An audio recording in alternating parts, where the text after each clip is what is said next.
So, where are we really? You know, when you're looking to vote, what are you really voting for? The Democrats have gone so far to the left, and the left is now in control of Canada and much of the West. And the left, unfortunately, doesn't realize they're being used. They're being used. And when they figure this out, there's going to be hell to pay for those who are using them. And right now, it is the corporate and political power in the West. It's the governments making these public-private partnerships. And they're just using the left as useful idiots.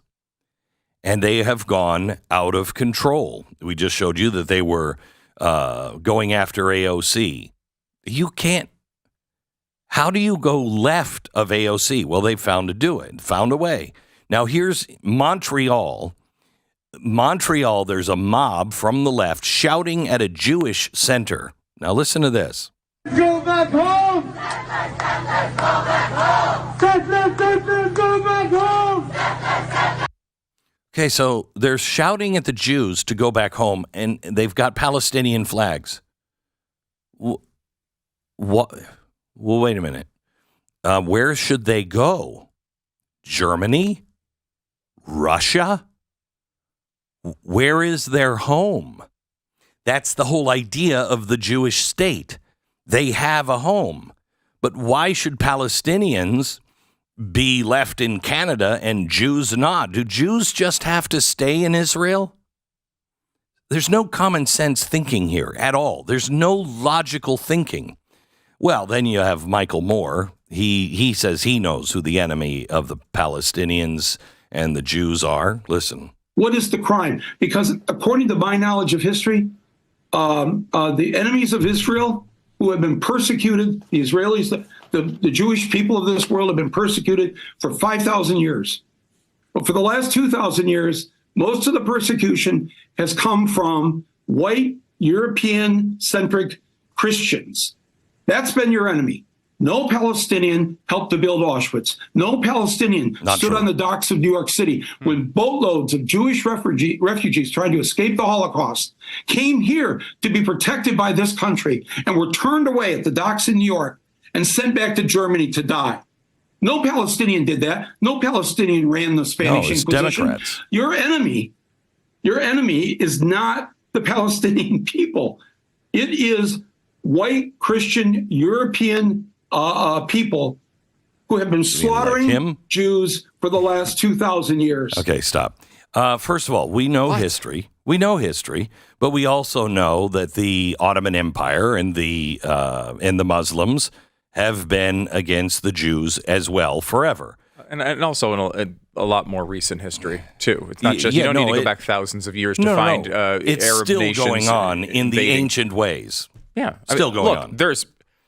I think it's well documented at this point that there have been some really bad stretches of white European anger versus Jews. That's been pretty well covered. And by the way, and could happen again. Could happen again at any point. No one is just dismissing it. But I don't know, Jews have lots of people who don't like them for whatever reason. They continually have to deal with unfair persecution, and it doesn't matter which group you're talking about.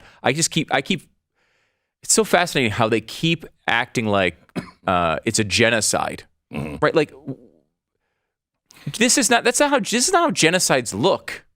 Genocides do not look like 3,000 people dying, if that's even accurate. And I just also want to point out that he's saying that it's the white people that are causing this genocide. Well, now wait a minute. Hang on just a second. The Jews are going after Hamas, and so there are a lot of people dying, just like there always is in wars. There are a lot of people dying, and it's horrible. It is horrible. Yeah. However, war is awful. It's hell. All that has to happen is for one of the Arab states to open up their borders and take them in. He was saying there was no Palestinian that was standing on the docks, when the SS St. Louis came in and wanted. No, you're right. it was a Democrat. It was FDR that did that.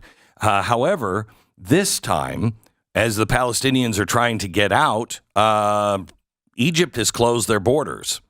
So, I mean, who's on the dock now? Big walls there, Glenn. Tall walls. Big, tall all walls. sorts of reasons you can't get through them. Okay, these borders are borders there.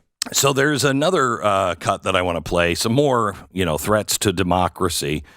Here is the author of a new book called White Rural Rage on Morning Joe, MSNBC. Their new book, out tomorrow, is entitled White Rural Rage, the threat to American democracy. I mean, we lay out the fourfold interconnected threat that white rural voters pose to the country. First of all, and we show 30 polls and national studies to demonstrate this. So we provide the receipts in Chapter 6.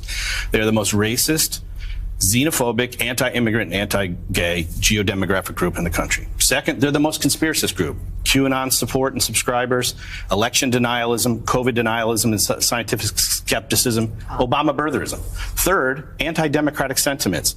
They don't believe in an independent press, free speech. They're most likely to say the president should be able to act unilaterally without any checks from Congress or the courts or the bureaucracy.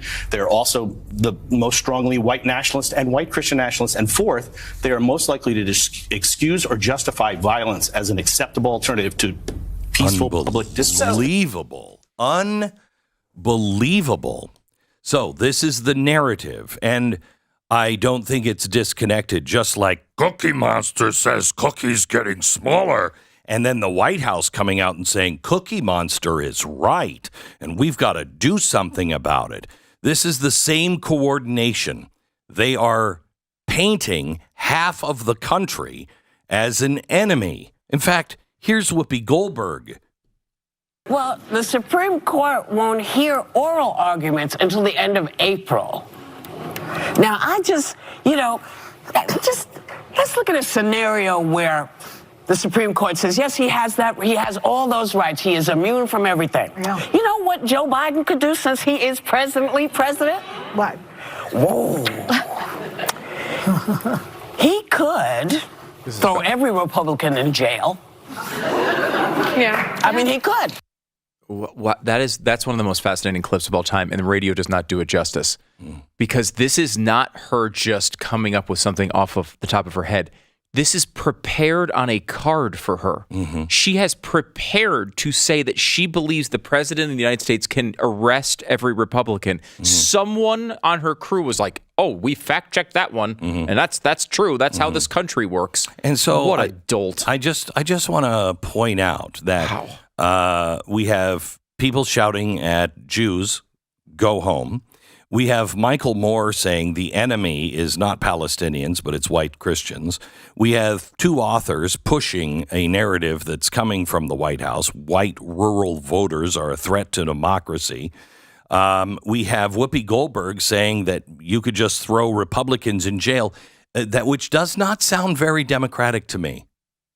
The president could just throw all the Republicans in jail. That's an interesting constitutional point. And then CNN wonders why. Cut 5. These latest poll numbers are not necessarily showing a lot of good news for the current president. No, it's showing a similar story that we've been seeing over the course of the last year. He is losing ground with some key constituencies. Take a look on the screen here. You can see the New York Times poll there on the left compared to the 2020 exit polls. Now, one is a poll and one is voters coming out of the voting booth telling us what they did. But nonetheless, those under 30, Biden has a 12-point advantage in this poll. Well, it was twice that in the 2020 election. Among female voters, Biden is tied with Trump in this New York Times poll this weekend. He had a 15-point advantage. You see with black voters, he's got a 43-point advantage. That's substantial, except in the 2020 election, it was a 75-point advantage. And then if you look at non-white voters without a college degree, you see he's got a 6-point advantage over Trump, but that was a 46-point advantage in 2020.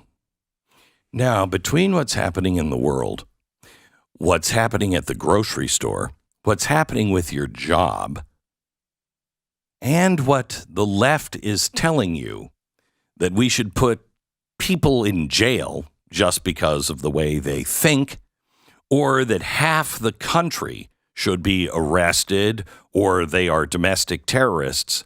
Gee, I wonder what could be making those poll numbers go down.